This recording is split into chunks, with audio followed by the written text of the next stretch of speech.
I'm Glenn Colley with the Gospel Broadcasting Network.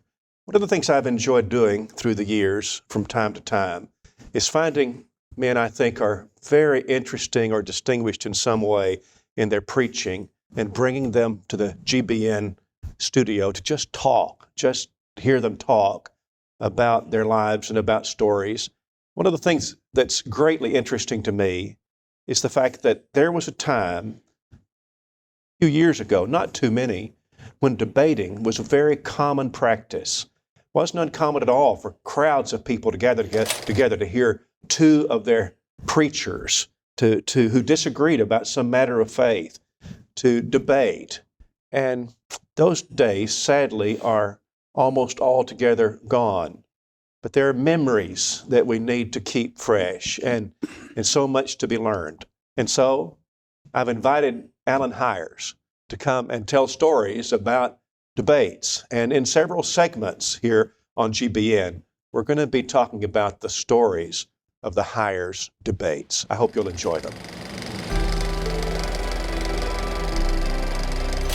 Guy Woods was a very effective debater, but Brother Woods was completely bald, and one of his opponents referred to it about him not having any hair on his head.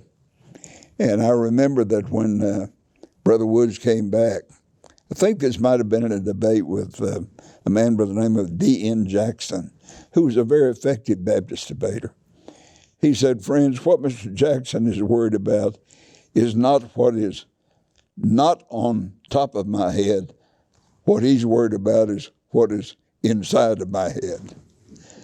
So there are a number of humorous statements. And some of those statements that you've described, not all of them, but some of them give me the sense that easily could have been the turning point of the debate in the minds of those who are listening. That's a very important observation, because sometimes an opponent in a debate uses some expression or some reference that really does not prove anything, but it sticks in the mind of the audience.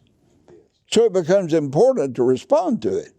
And one debater that I remember in particular was the one I mentioned a moment ago, D.N. Jackson, very effective debater, good speaker.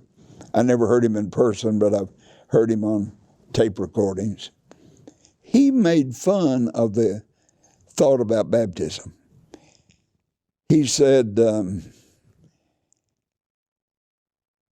they did not believe, the Baptists, that baptism was essential to salvation.